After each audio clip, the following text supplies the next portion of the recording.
What if DOC never got into that car accident? What if Ice Cube didn't leave NWA? What if the game never leaves G Unit? What if Teddy Riley never moves to Virginia? What if we got that J. Cole and Kendrick album? What if the RZA would have never had that flood? How would the hip-hop world sound today? Welcome to Hip Hop What Ifs, the podcast where we dive into the biggest what could have beens in hip-hop history. From iconic album delays to game-changing partnerships that never happened, we reimagine the culture we love and explore its alternative paths. And you are now at Hip Hop What Ifs.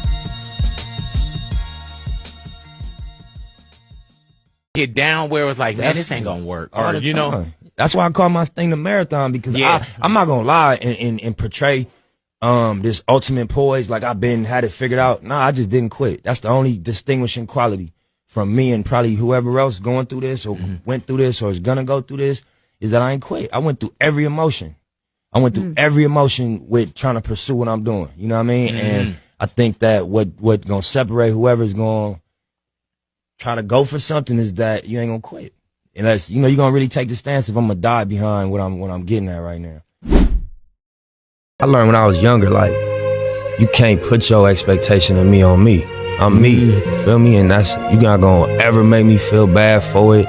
You're not gonna, you know, make me react to how you reacting to me. I don't care, I'm me. And if I part of who I am, you know, is disrespectful or is, you know, crossing the line of like basic things, I'm gonna check myself. But, you know, we all are individuals. So for you to think my balance or my ratio, I'm to this or to that, and I ain't got enough of this and enough of that, that's all love. Just keep it to yourself, bro.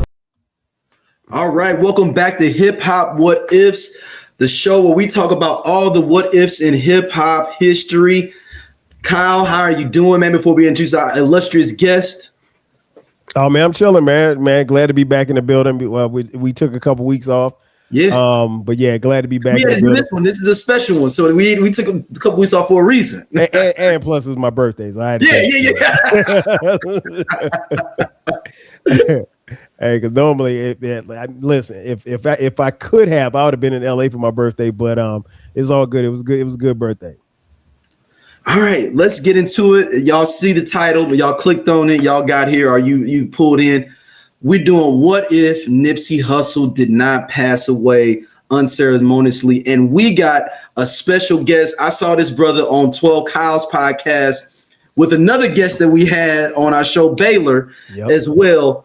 I mean, his insights and the way he was talking about, even though he was talking about some of the other parts of LA, and then he brought up Nipsey, and I was like, yo, I was put a pin in my mind because me and Kyle just started doing hip hop with this. I was like, man, we gonna have to bring him in for Nipsey. And then Kyle literally on the show was like, dude, we need to do a Nipsey episode. In the middle of our episode, he was like, man, we need to do one on Nipsey. I was like, and then I was like, I already know who we need to get. We need to get that brother Dolemite on the show to discuss this Hip Hop What If. Dolemite, man, thank you for coming on Hip Hop What Ifs, man. Man, thank you for having me. Appreciate it. Yeah, so before we begin to crack, let everybody know about your show, where they can check it out, where they can peep you out. Too Much Game Podcast. It's on every streaming platform, including YouTube. TOO Much Game. Easy to find. All right, let's jump into it. Nipsey Hussle unceremoniously was, you know, this is just craziness. When it happened, Kyle, where was you at? Like, what was your mind state going through? We talked about this off air before, but what was your mind state? What were you thinking and going through when you saw that or something had happened to him? Yeah, I didn't believe it. I didn't believe it. I didn't want to believe it. I was on Twitter that day, and you know how Twitter is. Twitter can be a great place of getting information, and it can also be a great place to get misinformation. So when it first came up, you know, it was like one tweet, and then it was like another tweet, and it was like, yeah, they got Nips, and I'm like, what are you talking about? Like, and it was, if I'm not mistaken, it was like a Sunday. I think it was either Sunday or Monday. I can't remember. And I didn't want to believe it. I was like, nah, this ain't real. And then somebody said that there was a video, and I'm like, I'm definitely not watching no video of anything. And to this day, I still have not, and I refuse to watch that video. and my mom would call me during the show. But yeah, man, I didn't want to believe it, man. And it didn't seem real. And even as the years have passed and I've read the book on Nipsey, obviously studied his music and everything. I'm a fan first before anything else. And, Dolemite and I have talked about this. Like, Nipsey's one of those people where if you watch one clip of Nipsey talking about almost anything, you'll watch more. He's almost kind of like Malcolm X, where you're in. His wisdom and his game, if you will, brings you in. So you want to hear more and more. And I mean, like, the brother was light years ahead of his time. But to answer your question, I didn't believe it. And I mean, like, it wasn't until I actually saw, because at one point I got frustrated and I turned my phone off, or I turned Twitter off. And I didn't get the news until like it was actually confirmed on the news that he had passed. So I was getting text messages and I was like, nah, this ain't real. It for a long time it didn't feel real at all. What about you, Dolemite? Shit, I had just got done recording my other show, the Cat versus Dog podcast. When I had that, me and my producer, shout out Being Ready, the super producer. Shit, we was getting everything hooked up, getting ready to record Too Much Game, and like both our phones start ringing. Like, hey, nigga, Nipsey got shot. So we like, what? They like turn the news on. So we turn the news on, and we see Nipsey when we first saw the news just said there was a shooting at the Marathon store. Mm-hmm. So we looking like, damn, Nipsey gonna be mad at the motherfucker because they ain't supposed to. Oh, wow. Okay. Like, it was a known thing that the Marathon store was like a no gun zone. Like, that was supposed to be like Switzerland. Like, no matter what set you from, you can go down there because ain't nobody got nothing on them because they got felons working there. So it just was a known thing that wasn't nobody supposed to have no guns. So when we heard it was a shooting, we like, damn, nigga, that nigga gonna be tripping when he hear about this shit. So that's when niggas start calling. Like, hey, nigga, you heard about Nipsey? And we like, heard what about Nipsey? They like, nigga, Nipsey got shot, nigga, he down. So we knew before the news even knew, like, because one of the homies was down there. He like, nigga, he out of here. We like, out of here like what? He like, nigga, they blew that nigga brains out. They did him bad. So we like, what? So, I'm like, that nigga trolling.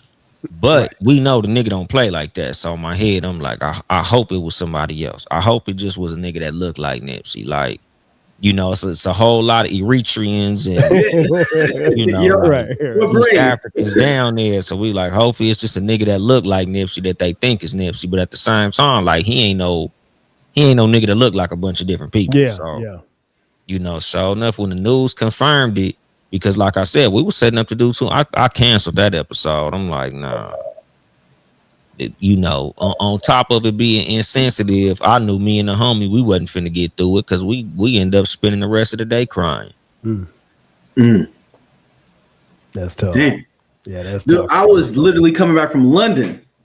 Wow. I'm literally getting off the plane and I'm just getting texts like, yo, you hear about Nips? And I'm like, wow, whatever, dude. Like, and then I got back to St. Louis and I'm like, and I'm getting a chance to sit here and really like see stuff. I'm like, oh, this was real?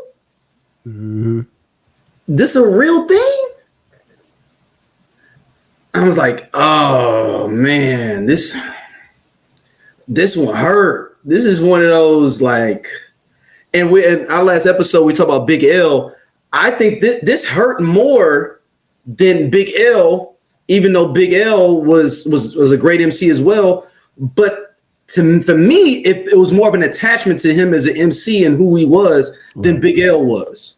Big L was more of a thing of like, no, that he's dope. Damn, that's messed up. He got something happen to him. But Nipsey was more like, dude, Nipsey was like a dude I knew. Yeah. Yeah, because I look at Nipsey as like, most rappers we look at as rappers. Mm-hmm. Like Nipsey, same as Tupac, we looked at them as a personality, like a figure, like a revolutionary. Like we looked at that like Malcolm X, Martin Luther King. Mm-hmm. Like he was somebody who you listen to outside of when the beat turned on. Right. Like his interviews was doing they was just as impactful as his music, if not more. Facts. I agree 1,000%. I think the thing that separated him from Pac and Big and guys like and Big L, like what we talked about on the last episode, was there was a community that came with him.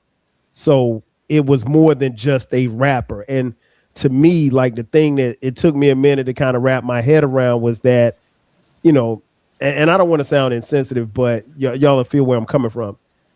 When Pac got killed, in some way, shape, or form, you could probably say, well, I could see how that could happen. Not to excuse it, but no, I get what you're saying. If you were outside, because and I'll say this as a super fan of Tupac, you can understand like the path that he was on. Like you could see how it got to that. When they got Big, you kind of wrapped your head around. It's like, nah, Biggie wasn't like that, but like, okay, you knew because of the Pac situation. You was like, okay, this is and it was in L.A. and we had heard rumblings that there was a debt that was paid that wasn't paid, by a certain set or whatever like that. So you could kind of reconcile. But with Nip, I couldn't wrap until we found out who did it and what was what transpired. You couldn't wrap your head around it because it's like that dude was untouchable. That dude was LA and Dolemite. We talked about this before. Like, it's very few people who have the ability to go anywhere in LA based on where they're from. I mean, he's from Rolling Sixes. We know that, but like he could literally and figuratively go anywhere in New York and in LA in any hood and be fine. And so like reconciling all of that in my head, it just didn't make a lot of sense, man. I mean, and it's still senseless, in a lot of ways, but that's the thing that kind of stuck with me when I first heard about it.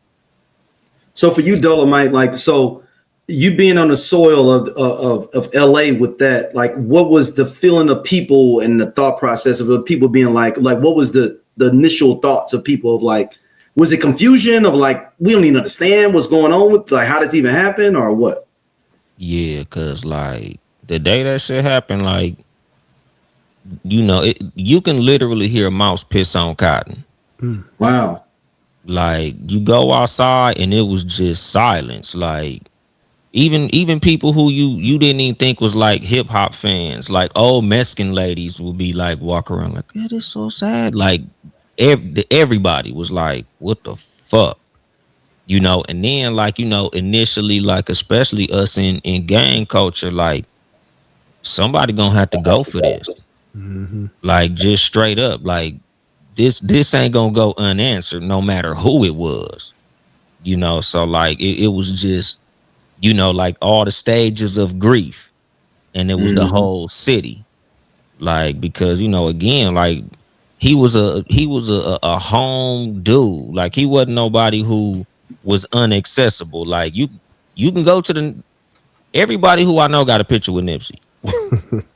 Like when he passed away, everybody was posting a picture with his arm around them, or throwing up the set, or them at the Marathon store, or them buying something from him, because like he was a dude that was here, which like he said, like it's fucked up that you don't want for it to be something like that, but it just is like all it takes is one sucker. Mm-hmm. That's all it takes.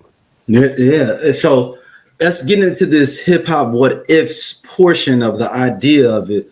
Where do you think Nipsey would be now here in 2025 if that did not happen? Let me go with you, Dolemite, first. Honestly, I feel like he'd be climbing the Forbes list, but not as much making a lot of music. Like, not to say that he'd be retired at this point, but I think that his output of music would slow down greatly. Like, he'd probably be putting out a project like once every 2, maybe even 3 years. Like, after Victory Lap, we might have only had 1 or 2 more projects outside of doing features, because, he was opening up schools, and, he was investing in cryptocurrency, and like, even what he was doing, like socially, politically, like I feel like he'd have been moving toward more mogul status, like trying to build his artists more than being an artist. Like I think he'd have been trying to build up all them niggas from 60s. Like You know, 5 or 6 niggas that was rapping their ass off about the 60s. I feel like he'd have been trying to build them more than, you know, being just an artist. What about you, Kyle? Yeah, I agree. I don't think he would have. I don't think he would have stayed on the trajectory that he was as far as music was concerned. And you know, even when you think about Victory Lap and the messages and images that came with that album, that could very well have been like because Victory Lap had been something we've been waiting on for a long time. And not to say it would have been his swan song, but he had so much other stuff going on. And you know, one of the beautiful things about there is a silver lining and beauty in his passing, but you know, his brother, shout out to his brother Black Sam, who basically took the baton and ran with it. But I mean, you see the businesses, you see everything, that his dreams didn't die with Nipsey. And I think that's a testament to Black Sam. That's a testament to their family. That's a testament to his homies that he came up with, was that the dream didn't die when he passed away. But I think he would definitely be on some, you know, really, really business type stuff. And I mean, like just some of the stuff that he was doing with the Marathon store really was ahead of his time as far as the brand of clothing. And then, you know, making it, you know, when he had the, what was it, Vector 90, I think. Smart making the mixtapes though. What was the $300 mixtape or whatever it was? It was $100 mixtape. That was Crenshaw. $100 and $1,000. Yeah. Mailbox money was $1,000. Exactly. So I mean, like, you know, he really invested. Not just, you know, it's a lot of people to say, well, we give back to the community, but you know, he really did pour into that community, and I think you would have seen that community strive. Now it's been, you know, 5-6 years now. And you almost 7. Oh yeah, March would be 7. You still see it, you know, thriving, but not as fast as it probably would have had he still been around. So I think you could have seen a lot happen in LA, more specifically in his neighborhood, and just LA in general. And like I said, like Dolemite said, just businesses everywhere, man. Because that dude, he was really way beyond, you know, his time. So I think that Nipsey would have been on some different lyrical stuff. I think his lyricism was getting so much better, as like that Victory Lap album is a flawless album. Yeah, it is. For like your first like for real project, because he had all the mixtapes before that. But the idea of like how that was packaged, how it was the beats on it, the features, all that stuff was like, and not being moratorious with it. But if that was your only album that you had, that's a cool album to have as your only album. That if you had your only album, right.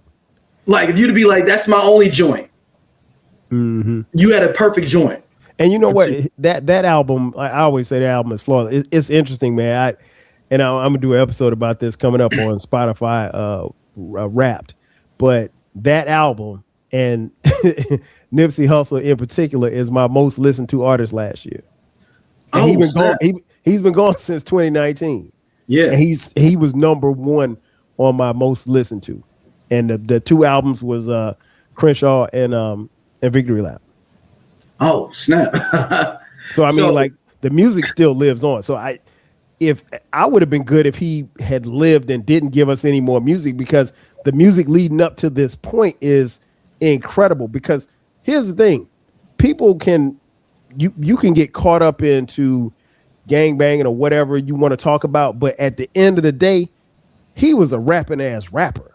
You know what I'm saying? Like he was, and if you go back and listen to some of the stuff that he's saying, man, on all of those mixtapes, man, the thing that I mentioned this on the Victory Lap episode, you know, the thing that I always appreciated about him is that like he did not come off preachy.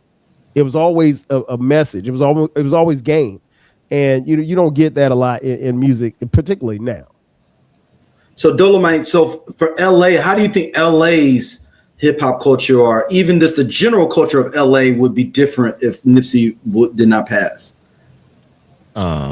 Shit. Honestly, I feel like if Nipsey didn't pass, we still have Draco the Ruler. Ooh, wow. Okay, you're gonna have to dive into this though. Go ahead. Because like, you know, Nipsey was all about, you know, building bridges, like keeping motherfuckers together.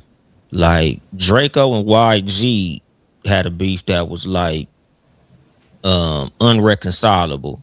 I feel like if Nipsey was alive, it wouldn't have got that far. Like Nipsey would have got between that, and that wouldn't have got as far as it went. Like the way that Draco went at Inglewood and all the Damus in LA, like he still be here. Like Draco is one of the pioneers of music out here. Like, you know, even though Sugar Free was the original like dude out here who could rap on and off the beat, like Draco the Ruler took that to a whole different level where most of the rappers who you hear nowadays in LA, they all like baby Dracos. Like they all sound like Draco the Ruler. Wow, So, I didn't even think about that. Okay, keep going.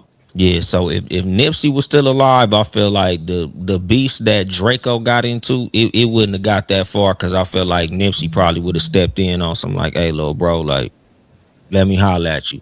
And the way Nipsey's influence was, like, he wasn't the dude that niggas wasn't finna listen to. Facts. Like there Big facts. was no way that if Nipsey called your phone, you was gonna be like, fuck out of here, nigga. Like his influence was nothing we've ever seen in LA. Because like I did in my Victory Lap episode, like that nigga had way more pull than Snoop Dogg.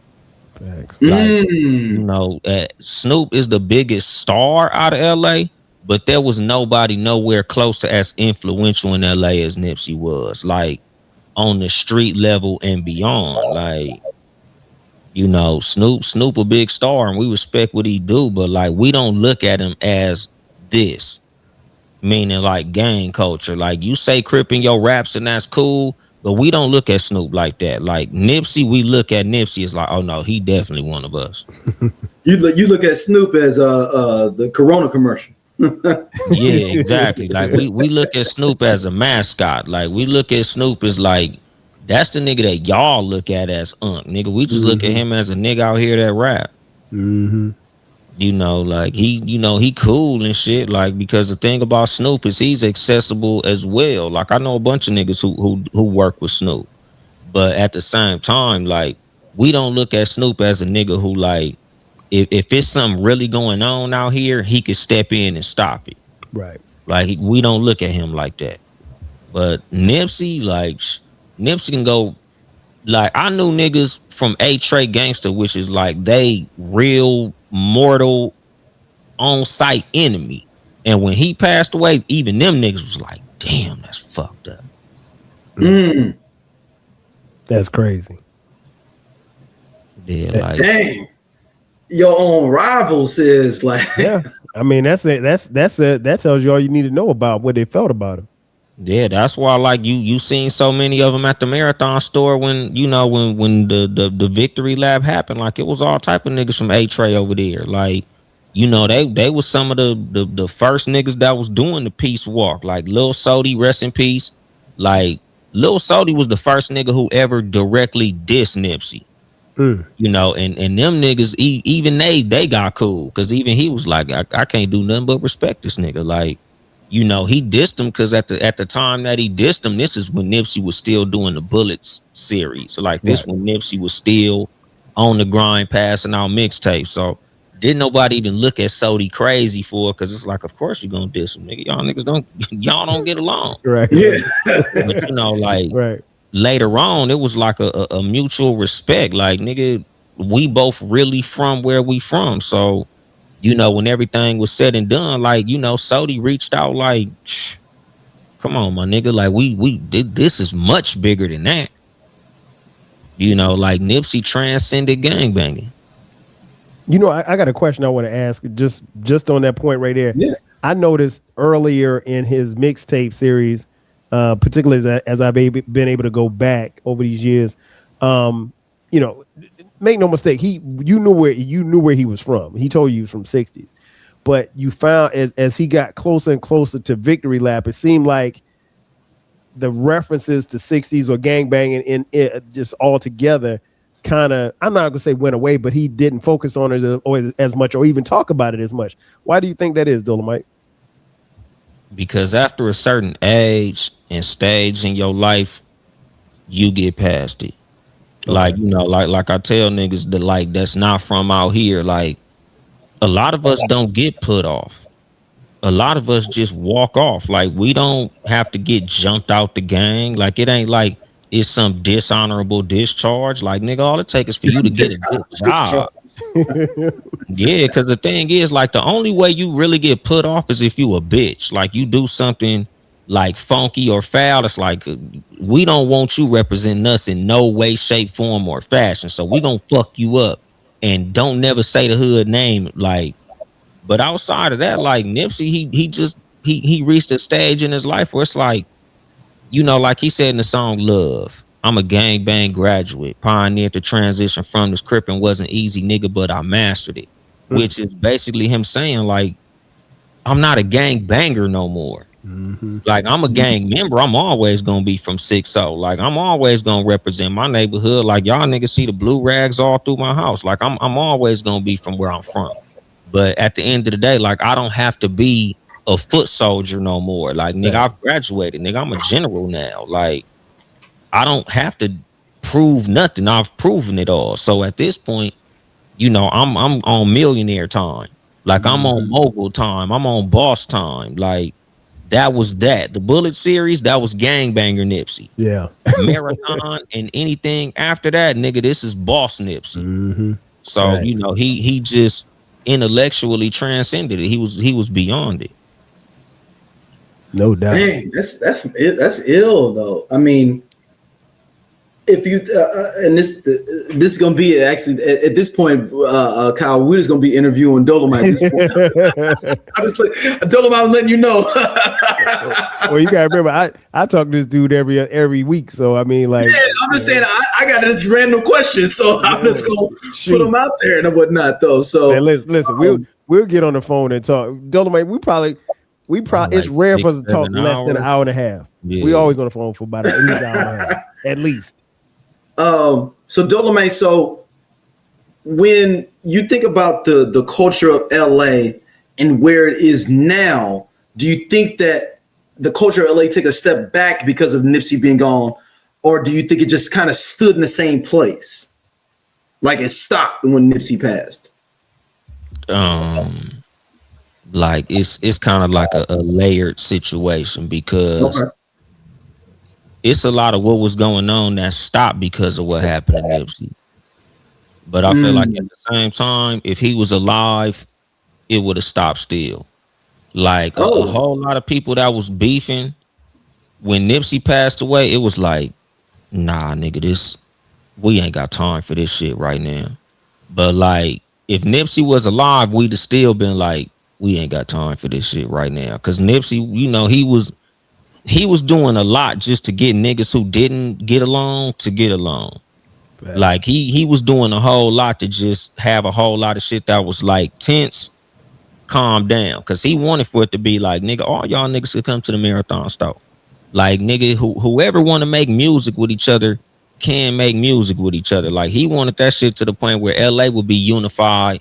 Like, you know, like how Atlanta was at one point, where nigga, everybody was making music with each other. Like, he wanted it to be like, nigga, we all gonna make music. Nigga, we all gonna make, you know, classic music between niggas who ain't got no business in the same neighborhood. And let's get his money. That's it. Yeah, so it's like when Nipsey passed, it's a whole lot of shit that would have happened that didn't happen. You know, it's a whole lot of niggas that didn't like each other that could have went and did some bullshit that, you know, was like, nah, we cool. We just gonna go ahead and get this bread. So musically, I feel like, you know, I feel like the only thing that would have changed if Nipsey was still alive was the 60s would have been a lot better off musically. Okay. Because there was a lot of artists out of his set. Cause like Conrad from the Ave, Pac-Man, G.I. Joe, rest in peace, Infant J Stone, Cobby Supreme, Cuzzy Capone. Like, they had a lot going while Nipsey was alive, where when Nipsey passed away, you kind of didn't really hear from them no more. Damn. You know, and they all talented artists. They all got good ass music, but like, once Nipsey went away, the attention went away. Like, it's kind of like nobody cared what them niggas was doing no more. So I feel like if Nipsey was still alive, they still would have had that light on them, and they could have turned up a whole lot more. So it's similar to the Pac with the Outlaws and Biggie with Junior Mafia, sans Lil Kim. Well, I think, and this them niggas was way more talented. That's what I was about to say. Groups, like them. That's what I was about to say. I'm just saying the attention, not the. Yeah, because like locally, Conrad still was turning up. Pac-Man was still turning up. G.I. Joe, rest in peace, he was still turning up. But like they didn't have that national spotlight on them like they did when they was with Nipsey. Like all it was taking was one or two little verses, and everybody was like, "Oh, who's that? Who's that?" Exactly. Who's that? And they was all over everything with him. I mean, like those, and that's the thing I always loved about listening, and still love about listening to his music.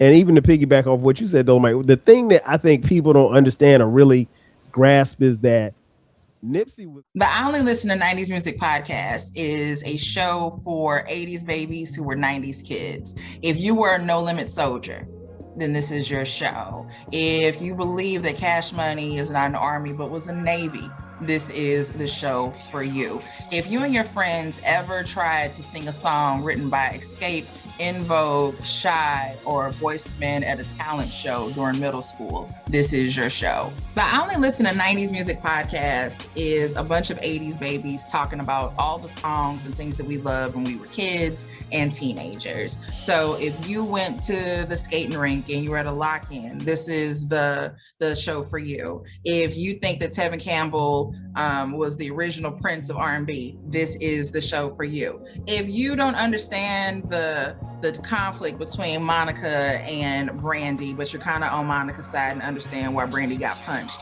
this is the show for you. Make sure that you tune in, subscribe, click the little subscribe link. We're here. We're going to talk about all things 90s music. This is the show for you. From LA, right? And there was no cosign. Like, he didn't get put on because of Dre. He didn't get put on because of Snoop or Ice Cube or NWA or Easy, rest in peace. No, there was nobody to bring him into the game. Kyle.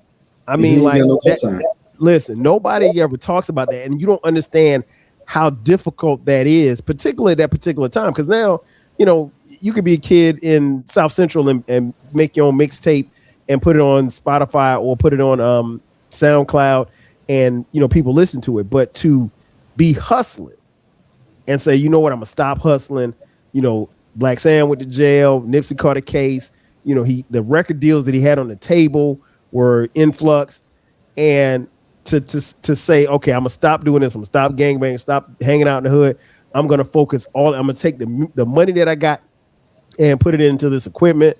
And he believed in himself, and his brother believed in him more than anybody else did. And I think, like, that's the thing. I don't think people talk about that enough, because it's easier to break into hip hop now than it was when he broke into hip hop in the early 2000s.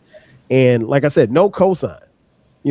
Dre heard him, but Dre didn't try to sign him. I'm sure Snoop heard him, Game heard him. They all did records with him, but nobody. The closest thing he got to a cosign is Game. Yep. Like I was telling the homie that, I'm like, as much as we roast Game for being a goofy. Okay, hold on. Look, just pause for a second. So I just thought that was just us outside of Cali. That would be like, man. No, nigga a clown. Okay, all right. Okay, you continue with your statement. We don't look at Game like, oh, that's big bro. No, he's a goofy. We look at him more of a goofy than I look at him as. Okay. All right. Go ahead, Dolemite. But the thing is, like, what you can't take away from his legacy is the shit that he said about Nipsey and Kendrick is true. Mm-hmm. He was the first one to put light on both them niggas.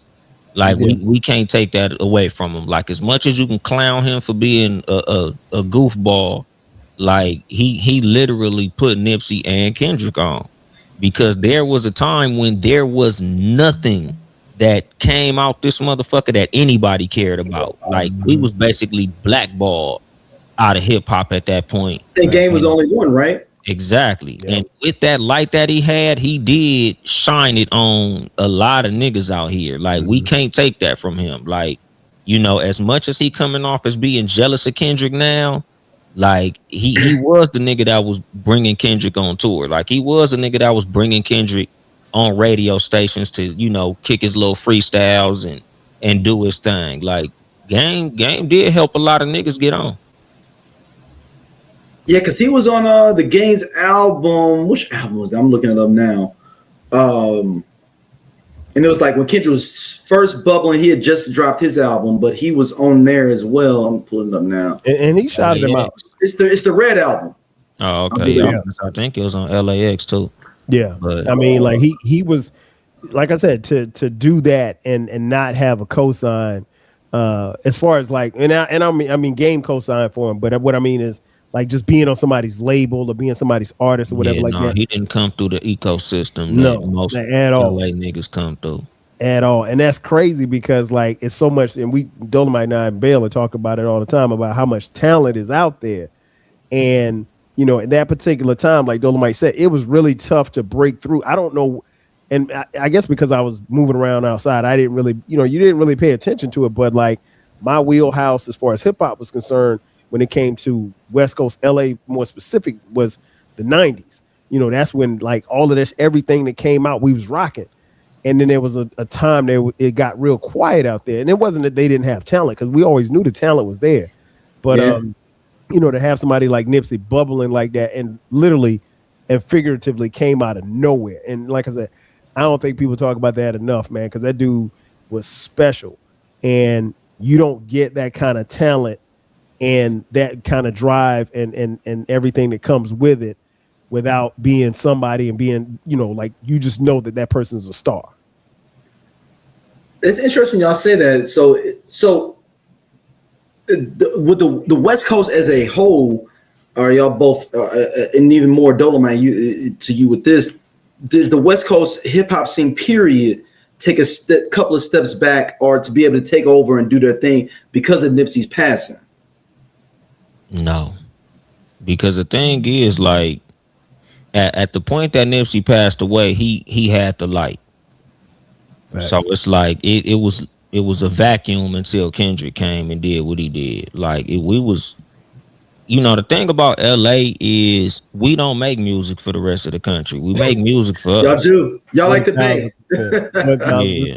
Like, y'all on the Bay don't care. Yeah, we make what we like. So if y'all like it, that's cool. But like, we not trying to, quote unquote, go mainstream. Like, we do what we think is cool. So like, Nipsey was just so dope that everybody else start fucking with it, because he made stereotypical West Coast sounding music. Like, the thing about Kendrick got like Premier Beats and DJ. He got Pharrell Beats. He got what's the Puerto Rican DJ out there? Tony Touch. No, he ain't even Puerto Rican for real. The light skinned nigga that was the DJ at Def Comedy Jam. Kid Capri. Yeah, he had Kid Capri on his album. Like, Kendrick makes stereotypical hip hop music. Mm-hmm. So he's much bigger nationwide than he even is at home.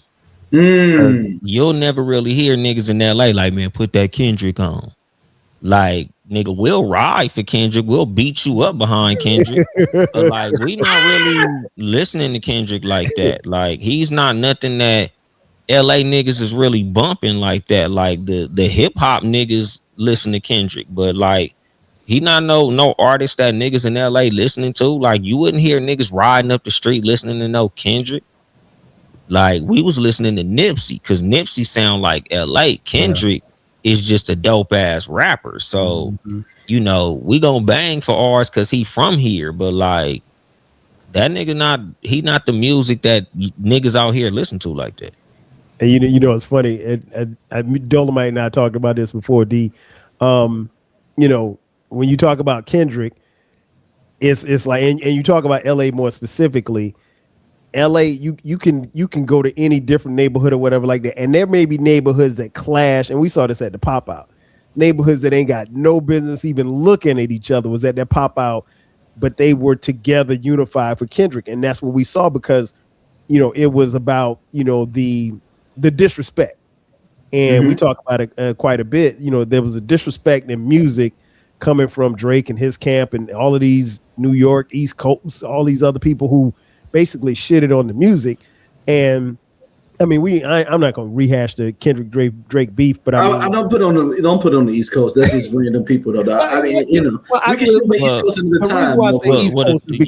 The reason why I say East Coast is because New York, more specific, and I love New York. You know that. Yeah, it's they felt a way, and they didn't have to feel a way because Drake got into something that he got into a battle he wasn't going to win anyway. But I know a lot of East Coast cats that do not fuck with Drake though, so that's what I'm saying. Like, well, the thing is, the reason that like, and I'm gonna add on to what 12 Kyle said because we do say the East Coast because when you look at a lot of New York radio, a lot of dudes from out there, a lot of the talking heads, the hip hop media from that side, they was all siding with Drake. Yep. You would hear Charlemagne trying to side with Drake, like you would hear, what's not Clue, Flex, Flex Hogan, a lot of them anti-West Coast dudes, like it's a lot of motherfuckers, Philadelphia, like a lot of them dudes was trying to, man, Drake got him one, Cam and Mace. Oh man, you heard what Drake did? Oh man, get off his dick, my nigga. So it goes to a thing of like it's a West Coast, like basically it's almost like a Detroit versus everybody, West Coast versus everybody. It's always been that way. I can remember. No, go ahead. I'm sorry, Dolemite. Yeah, because the thing is, like a lot of niggas try to act like they fuck with us, but they don't. Like like they only sided with Drake because he was against us. Like the same niggas who was calling Drake corny, i.e. Charlemagne, nigga, there's 2-3 genders, or what's that? Three sexual orientations, straight, gay, and Drake. Like you was hating Drake until it was anti-West Coast. Now all of a sudden, oh man, Drake is doing his thing. Oh man, look at Drake. Right. Don't dick ride to hate us, my nigga. Like like Kendrick would say, like nigga, say it with your chest, nigga. If you don't like us, nigga, say that shit. Like we don't like y'all neither. Because that's the thing. Like the pop out was basically us showing people like we could give a fuck less what you think about us. Like nigga, we love us. Even though we might fight amongst each other, nigga, we love us. Yep. That's one thing you took from it, because it's like I said, you could look in that crowd and you didn't have to be from LA to understand that there was people in there that was standing right next to each other that would probably take each other's head off if Kendrick Lamar wasn't in that building. And it's always been a bias, and I talked about it on the podcast before, and I got a couple of episodes coming up talking about it too. Like and I'll use this as an example. I can take it back to NWA. I was listening to Dope Man the other day. When you listen to Dope Man, that song sounds like something that was made for a specific set of people in a specific part of the country, and they don't care about what you think about it because it didn't sound like Run DMC, didn't sound like LL, and it was unapologetically for them. It just so happened that it reached a kid in Florence, South Carolina. It just so happened that it reached a kid in St. Louis, Missouri. So that's what happened, and that was the beauty of the music, because they continuously made music for themselves. They just, like Dolemite said, we just happened to catch on to it and like it. But there was bias. New York was on their own shit for a long time. Oh, for sure. Come on now. Yeah. Come on. They did it to the South. They did it to the West. I mean, so they did it to the Midwest too, man. Come on, man. I mean, so it's been like, if you ain't from, Harlem or Brooklyn or something like that, you ain't shit, which is, far from the truth. And they got a special hate for us because we was the first one to take the torch from them. Facts. Like they ain't never got over that. You're right, Dolemite. You're right. Listen, they were, because you gotta remember 1992, it was some screwed up. You gotta remember that was the whole thing.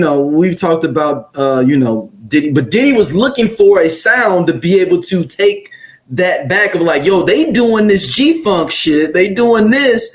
We need to do something to bring them back in. So let me do all these samples, or the Isley Brothers, and things like that. That's how Juicy came about. Exactly. Exactly. But yeah, I always respected it because they stuck to their guns as far as the music was concerned. They were gonna make their kind of music, and it was dope. I mean, when the G Funk era hit and Dre and those guys, Dre, Snoop, Death Row, all of that in the early '90s, man, that music was untouchable. I mean, yeah.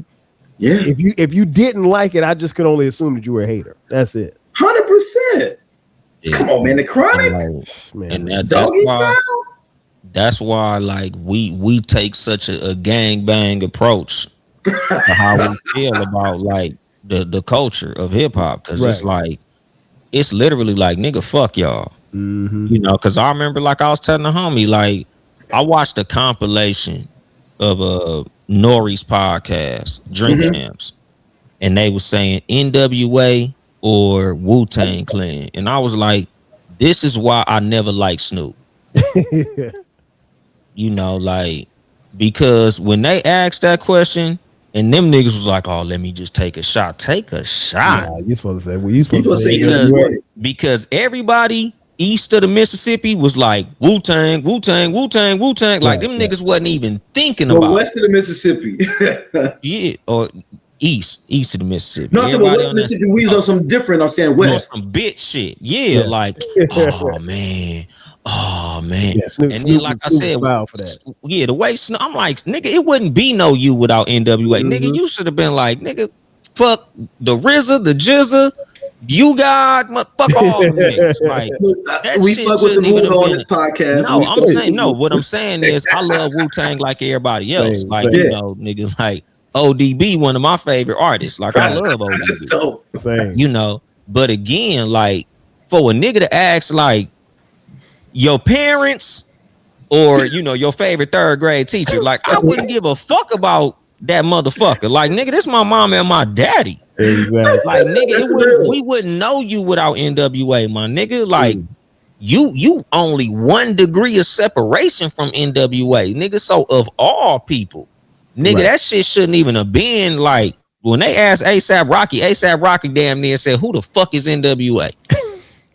You know, like, when they was asking them East Coast artists, nigga, it was no hesitation, my nigga. Like, they didn't give a fuck. They like, nigga, Wu-Tang, what the fuck? Like, but our artists out here was on some like, oh man, let me pay homage. Nigga, fuck them niggas. Yep.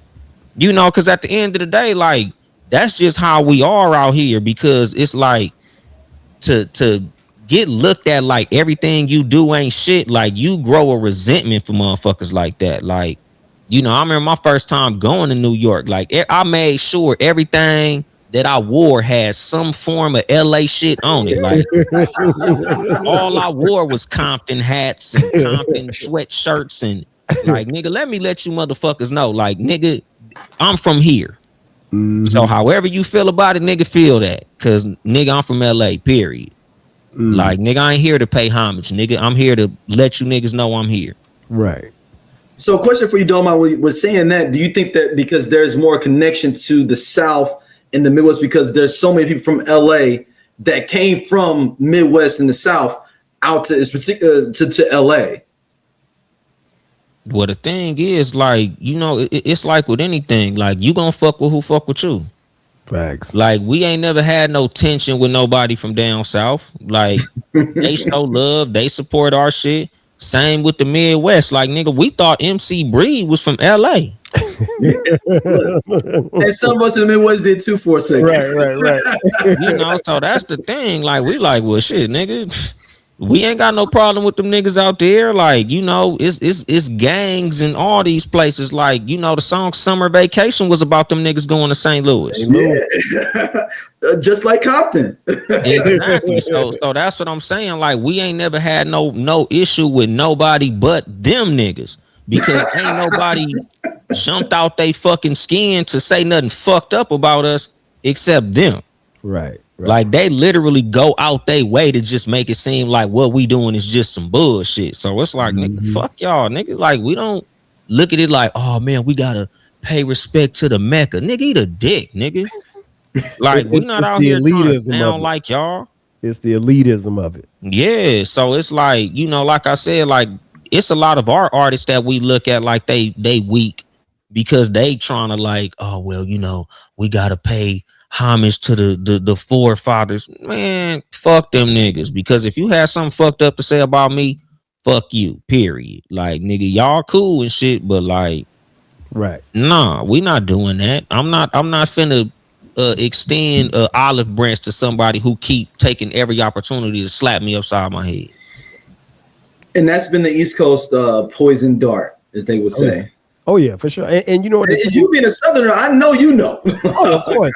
But you know what? I talk about this on the podcast a lot. Like, the thing that I love about growing up in the South when I did was that in hip hop, you know, we had no allegiance to anybody because, you know, there were only a handful of Southern rappers. So, like, my first love was Run DMC, and so, but I gravitated toward the music. But it got to a point where I could get my hands on an NWA tape quicker than I could a Big Daddy Kane tape. Mm-hmm. And in proximity, I was way closer to New York than I was LA, but the music was accepting. And, you know, every time, and Dolemite tell you, when I come out there, man, I get nothing but love out there. I mean, it's because, like, there's a level of acceptance. You know, they beef with each other, but they don't beef with somebody who ain't from there, you know. But the thing I always loved about, and even getting back to Nipsey, was he was big on respect. And respect will take one things I learned about Nipsey through his music, and that I always knew about LA in particular, but respect goes a long way. And the disrespect will never be tolerated. You know, Nipsey didn't care where you was from, you know, but it was always going to be, and Dolemite did an episode on this called Lead with Respect. You know, you always going to lead with respect. Like, it was never going to be disrespectful. So that's how you would have a situation where around the Marathon store, you could go and, you know, you could be safe and you wouldn't have to worry about nobody getting shot or anything like that. That can't happen anywhere else in America, but it's because of the level of respect that Nipsey carried for himself. I mean, think about it. Like, there's no place in St. Louis where you could be like, all right, hey, ain't no guns over here. Because I know ain't no place in Atlanta you could say, well, we can't bring no guns over there. No. You're right. And that's just on the level of respect for Nipsey, man. So it's like, and when I was out there last year for my birthday, I went to the Marathon store, man, bought some gear and everything, and the people in there couldn't have been cooler, man. I mean, like, Bale and I went to the Marathon best burger. If you into burgers, man, listen, go get yourself a Marathon burger. I tell everybody, my next trip out there, that's the first place I'm going as soon as the plane lands. As soon as the plane lands, I'm going to get me a Marathon. You know, but it's you know, and I feel good supporting Nipsey and the things that he's doing. And the thing that I love about, even like I said a little earlier, even though he's no longer with us, his dream and his visions are still being carried out. His team just did a giveaway. They gave away like 5,000 turkeys on Thanksgiving. I mean, I didn't know about that. It was, and they did it in the old Marathon store parking lot. The NIP Foundation.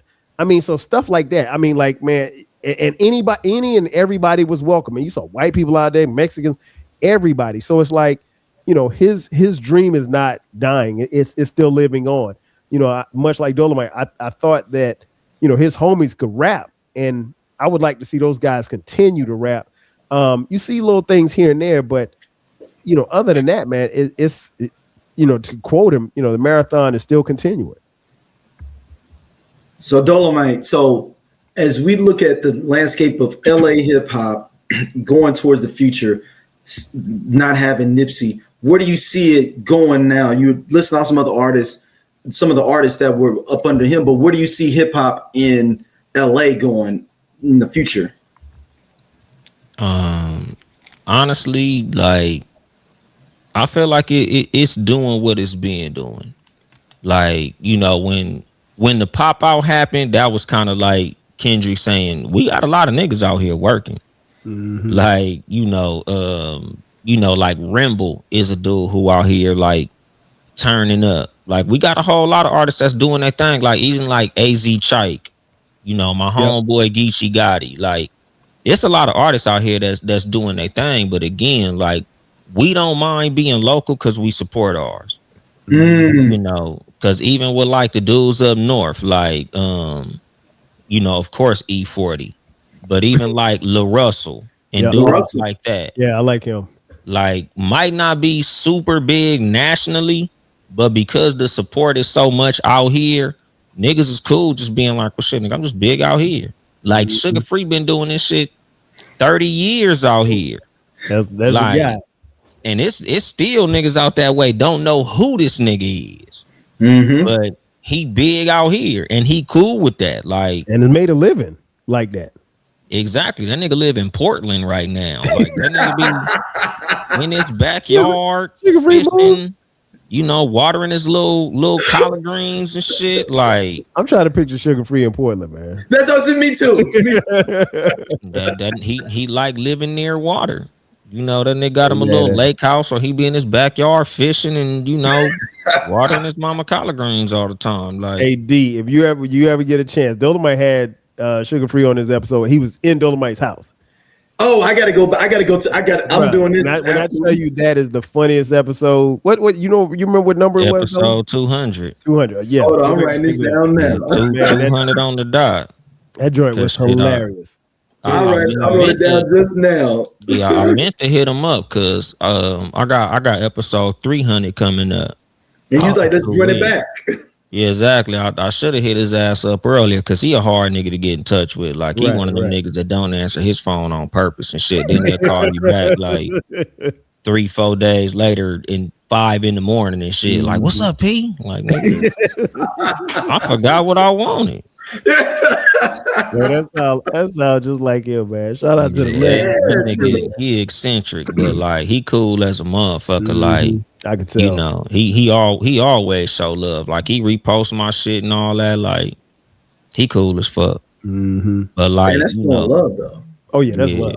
But shit, I say that to say, like, out here, like, niggas don't mind being local. Like, that's not a knock as long as you getting your money. Like, you know, we had Shoreline Mafia out here turning up for the longest. Like, even Draco the Ruler, like, you know, he wasn't no super national artist, but shit, like, nigga, I drive a Rolls Royce. Fuck, I want to be, you know, all over the place for. Like, we got a bunch of niggas out of Stockton, which is like, you know, up north, like halfway. Yeah, out there in the middle of nowhere. Yeah, like, you know, EBK J-Bo, you know, I think he locked up, but shit, like, Young Slowby, rest in peace. Like, niggas be out here doing their thing. Like, we got dope artists out here, but you know, it's just a lot of niggas don't care about going national. So I feel like the culture of LA rap and probably even Bay Area rap, like, nigga, we cool with what we got.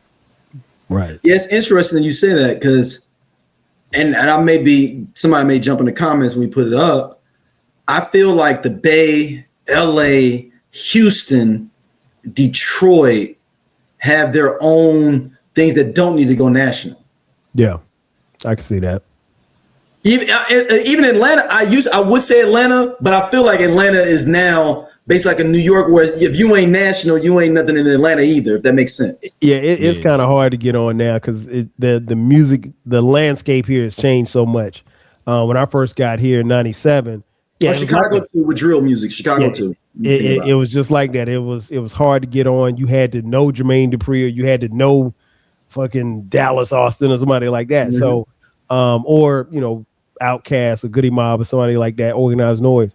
The thing that, like I said, I always say about that I loved about that music in that particular time, like, you know, particularly in the early '90s, man, that West Coast, more specifically, that LA sound was just so different. And you know, the thing that we didn't know, and it's funny because sometimes I'll talk to Dolemite or Baylor, and they'll tell me like, "Oh, you know, such and such was beefing with such," and I'm like, "I ain't know these dudes was beefing, but they're on a record together." We didn't know that.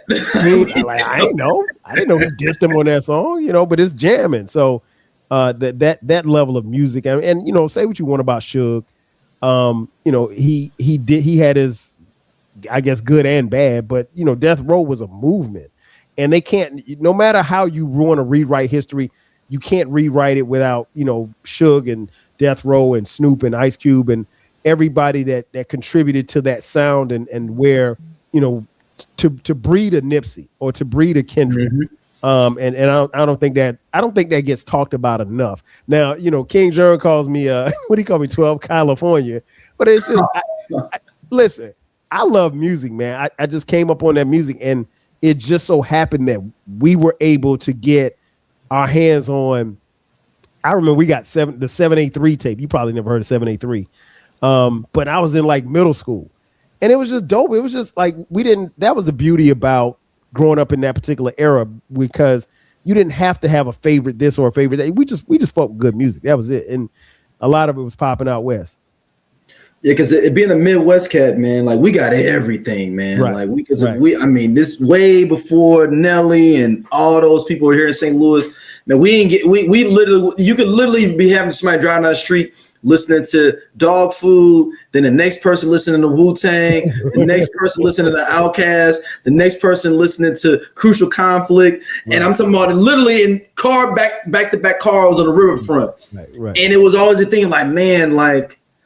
Thinking back, it was a great thing because it's like, man, I got to experience all this different music, all these the Second to None, and like all these other groups that probably for someone like LA, it would be like, how you know about Second to None? Like, dude, like they was bumping Second to None where I'm from. Like, right. They bumping, I mean, obviously Quick, but I mean, we're bumping certain groups like that, you know. Quick don't get talked about enough, man. He don't get Quick be in St. Louis a lot though, still too. He be here. Good. That's good. He got family here, I found out. He be here. I saw him at the gas station with the Quick Trip one time, maybe like 10 years ago, just pumping. I was like, Quick, what are you doing here? He's like, oh man, you know, my sister live on the south side. I'm like, oh shit, okay. I get Quick. Yeah, Quick probably the most underrated producer of all time. He's top 5.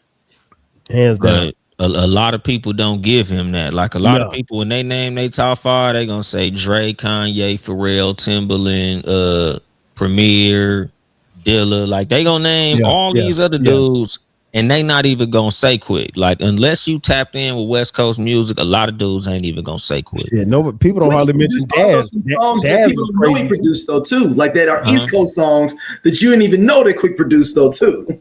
Exactly. I Quick and Daz. I think same with Daz. Yeah. Daz, I was like, oh man, people don't. Man, listen. Again, that was my run right there. He back beefing with Snoop. I know. Okay.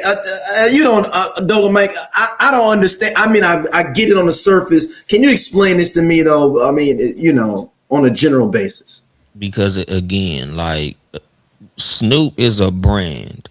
Mm-hmm. So Daz is looking at it in terms of, nigga, we cousins. We should be able to handle shit like cousins. So as far as the whole Death Row catalog thing, when Snoop got Death Row is still in the red with Daz. So Daz looking at it like, nigga, now that you own it, now you owe me. Mm-hmm.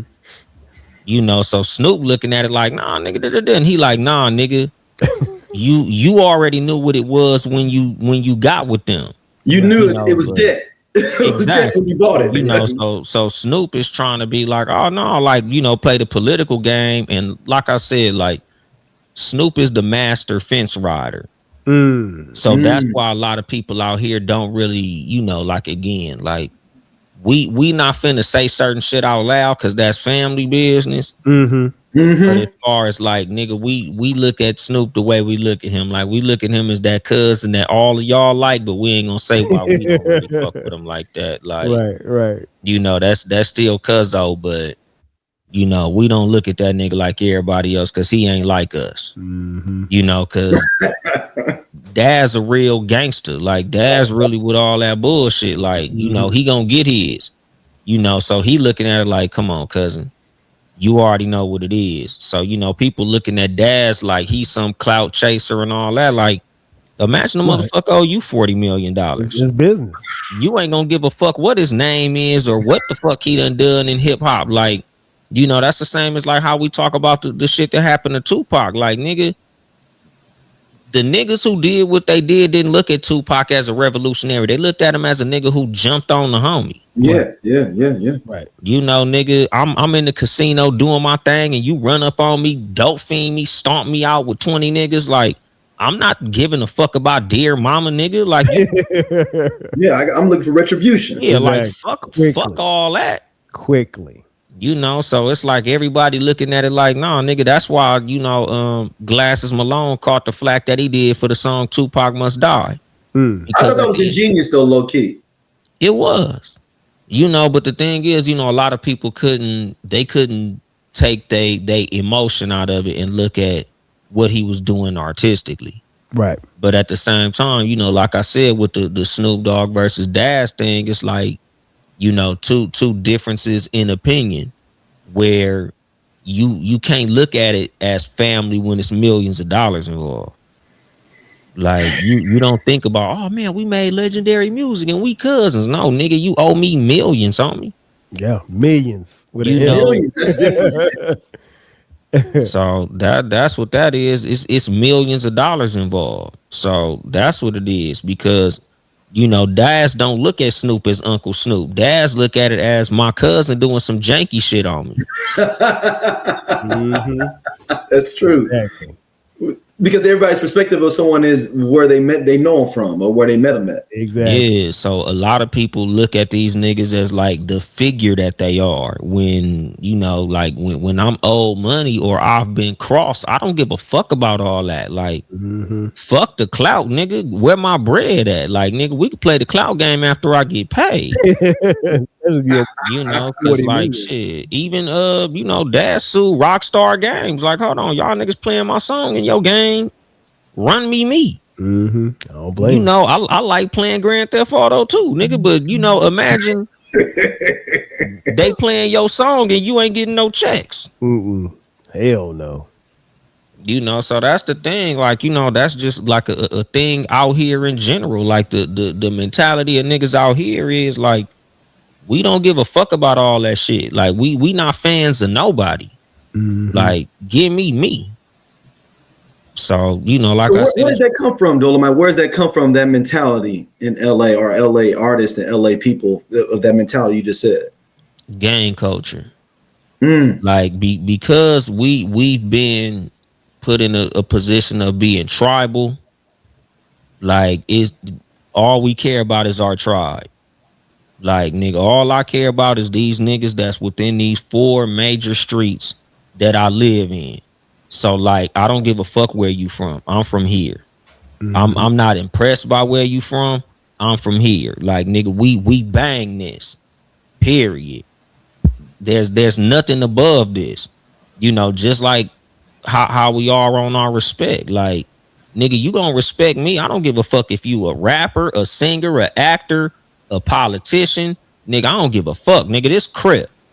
So it's like, nigga, no matter what these other niggas look at, like how we go to other places and they be like, oh my God, you from LA? That's so dope. Like, nigga, you can come from Dubai. We don't give a fuck. Washington, D.C. I don't give a fuck, nigga. You from New York. That's cool. I don't give a fuck, nigga. We from here. You know, so like where we from, it's all about where you from. Like, that's it. We take that everywhere we go. Like, we don't be impressed by all that other shit, especially because Hollywood is up the street. So we You already might seen see that. celebrities and all that shit, nigga. We be robbing them niggas. You know, like you see all the time. Like, you know, them celebrities come down south of that 10, nigga, and they going home with no jury on. Like, we don't be impressed by celebrity because we probably went to high school with a nigga that went to the NBA or the NFL. You know, like our rappers, you know, contrary to popular belief with the whole, oh, rappers get killed in their own neighborhood. Nigga, MCA used to be in Compton all the fucking time. Like, we would see these niggas on Crenshaw all the time. Like, we would see Cedric Sabalas on Crenshaw. We see MC8. We see Mac 10. Like, you know, the backup center from the Timberwolves. Damn, I forgot his name. But like, we would see all type of NBA players and shit. Like, nigga, what's that nigga? Chris Smith or some shit like that. Like, the nigga, he got a black 59. He was an NBA player. He be on Crenshaw all the time hopping. Like, we don't look at celebrities and get starstruck because we see them all the time. They all got to come here. So we don't get impressed by clout. So when it comes to how we look at everything in totality, culture wise and everything, it's like, nigga, it's us or nothing. Like, we don't got nobody to pay homage to, nigga. It's all about respect, nigga. You gonna respect me as a man no matter who you are. Facts. Dang, that's ill though. When you think about, so was it Tony Campbell? So I'm just googling now. Nah, I don't think he played with the Timberwolves. he played for the Timberwolves when KG was there. Oh wow. I think he was like Joe Smith backup. Yeah. I forgot his name, but Pooh Richardson. no, he was he's a a point center. guard. Yeah. Yeah, he was point a guard. center because Randy Brewer. That's what they said. I'm just looking at all these people. Nah, they ain't Randy. Let me see. Randy, I think, a 2 guard. I know. They got him at 7'3". So Well, I don't remember him. yeah, I don't either. That's what I was like. I don't even. Hey, like Biggie Watch, said, what are 6'5" niggas? I'ma find that shit. Because I was like, man, if somebody from the Timberwolves back in the day was from LA and be out like that. So that's why it's a thing when DeMar DeRozan was like, yo, I'm riding with Kendrick because that's where my soil, where I'm from. Yeah, that was smart. I mean, like, think about it. He's from Compton. Yeah. You know, it would have made it wouldn't. Why the fuck Game was doing that shit then? Why was Game on that goofy shit then? Because he's a goofy ass. Why ask? Okay, I was saying, like, if everybody knows the rules of how we run this shit, what? Okay, you already explained it. Because the thing about Game is like this, like certain niggas, like there's a buster from everywhere. Yeah. Like no place you gonna go in the world is just gonna be everybody a real nigga. Like everybody got they goofies. So the thing about Game is he's always been a goofy. He just rapped his ass off. Like that's all that was. He just a goofy ass nigga that could rap real good. Like if you saw the shit from when he was on Change Your Heart, like I saw that. Yeah. nigga, you been a doofus, my nigga. Like you got on and rapping, and then you got this little personality. You start frowning all the time and trying to act like you was really with that. Nigga, you been a bitch.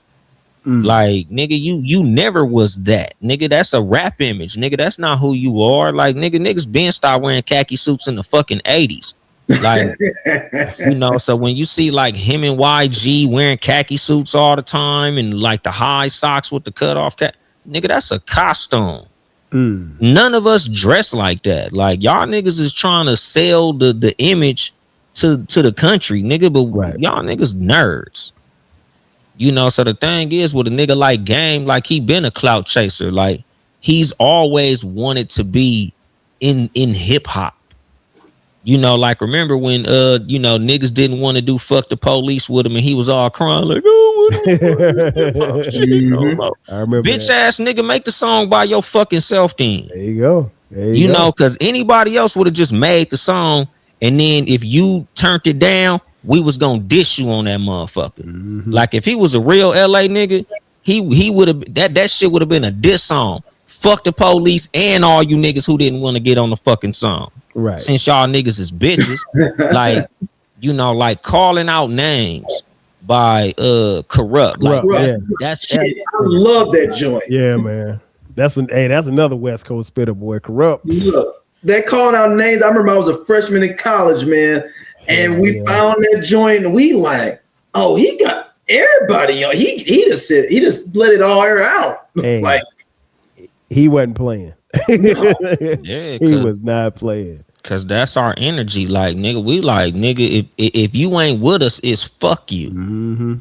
Like we don't want to hold your hand, put our arm around you. We don't want to take no pictures with you. Like nigga, it's up. You know, cause that's the thing. Like, nigga, we was fucking with Snoop, you know, when he was like, nigga, y'all niggas ain't got love for the West Coast. And it's like, yeah, nigga, but then you like, Diddy, my friend. I got love for Biggie. You know, like, nigga, you want to hold hands and be a gangster. Yeah, like nigga, yeah, it's like you want to be a gangster and then you want to hold hands on the low. Like, nigga, is you with us or is you not? You can't have both. Yeah, like we don't do 50-50 out here. Like that shit'll get you killed.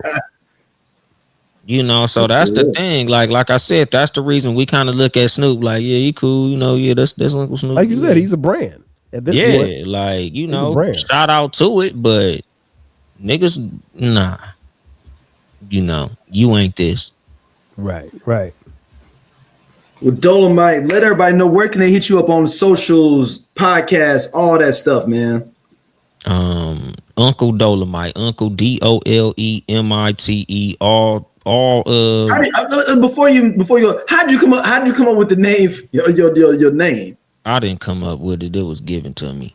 Okay. Yeah, there was a movie, I don't know if you heard of, you know about the movie Dolemite? Of course, course. Come on now. Okay, Come on now. so that's where it came from. Like, we used to have this shit in high school where we would like bring in different parts of Black culture, you know, because I had a teacher that was like, yeah, you know, y'all brothers, y'all need to have culture, and you know, we need to read more Black books and watch Black movies, and you know, he was like, bring a movie that you was raised on, that you used to watch when you was little. I brought Dolemite, you know, because when I was little, my parents used to watch like Black exploitation films, like Superfly, the whole Petey demo. Wheatstraw, Three the Hard Way, Petey Wheatstraw, Cleopatra Brown, The Devil's Son-in-Law. yeah, like all type of shit like that, like Black Caesar, and you know, I got a Cleopatra Jones joint right over here on my wall, right here, y'all, like right here. Oh yeah, see, that's what I'm saying. Like, you know, I was watching shit like that growing up, so you know, I brought the Dolemite movie, so we watched the shit, and you know, they was like, motherfucker, this is you Dolemite. All you do is talk shit and fuck with the bitches. So it just kind of like stuck with me. So niggas was calling me Dolemite since high school, so I just kept it. So, that's the name that's people that's called you in general, just even growing up. Yeah, like niggas, you know, for short they call me Dola. But anything or billionaire. That's what y'all niggas call me. my homies call me Dolemite. Shit. My billionaire buddy over there. Billionaire brother. 12 Cal got a riding lawnmower. That tell you all you need to know. Hey man, look. Who else got I a already know riding lawnmower? Huh? I already know what you own. Yeah, they got a riding lawnmower. Nigga, that's not even a joke. That's a real thing. I got 4 kids, man. I ain't got no money, man. I got a wife and 4 kids. That man. nigga got 4 kids out the and crib. a riding lawnmower. Hey, they keep coming back, dude. They keep coming back. But Dolemite, where can people hit you up at online, man? In the podcast. Dolemite on all social medias. Yo mama boyfriend on TikTok. Dead ass. Yeah, for all my comedy shit, Uncle Dolemite. For the podcast, Too Much Game Podcast, TOO. Everything. You can Google it. It's everywhere. It's easy to find. Kyle, where can people hit you up at, man? Oh, you ain't even telling about the live show, Dolemite. Live. The episode is live on Sundays on YouTube. Oh yeah. Oh yeah. No, it's live on Instagram now. I don't do the live on YouTube no more. Yeah, the YouTube live until I find a better software. It's not live on YouTube no more. It's on YouTube, but it ain't live on that motherfucker. It's live on Instagram. So live on y'all want to Instagram see a Sunday. live Too Much Game Podcast live on Sundays. Can't give you a time because the time is when I feel like it. It's just on Sunday. Just subscribe and turn your notifications. Might be noon, might be 4. I don't know. Hey, he be messing me up, man, because the NFL be on. I be like, and I'm waiting. I'm like, okay, when is we? I said, so I had to text him the other day, man. Text me before you go live. Yeah, I don't even be knowing. Once inspiration hit, that's when I'm gonna turn the microphone on. For sure. Before we get out of here, I want to plug something. Yeah, go ahead.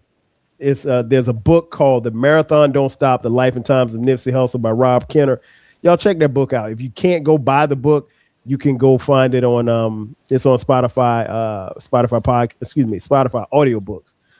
It's a great listen, great read. You learn so much more about Nipsey Hussle. I forgot to plug it on the when I did the episode on Victory Lap. So again, I'll put it in the show notes too for everybody. I'll put it in the show notes. Marathon Don't Stop: The Life and Times of Nipsey Hussle. You guys want to check me out, 12 Kyle Podcast, the Rap Soul Podcast. You can find those podcasts wherever you get podcasts. And that's it. Yeah, man. Thank y'all for listening as always, man. And Dolemite, thank you for coming on, man. Like this was a great episode, man. And we really appreciate it, man. Oh shit! Thanks for having me, man. It was dope. For sure. All right, see y'all. 5 Gs. What if DOC never got into that car accident? What if Ice Cube didn't leave NWA? What if the game never leaves G Unit? What if Teddy Riley never moves to Virginia? What if we got that J. Cole and Kendrick album? What if the RZA would have never had that flood? How would the hip-hop world sound today? Welcome to Hip Hop What Ifs, the podcast where we dive into the biggest what could have beens in hip-hop history. From iconic album delays to game-changing partnerships that never happened. We reimagine the culture we love and explore its alternative paths. And you are now at Hip Hop What Ifs.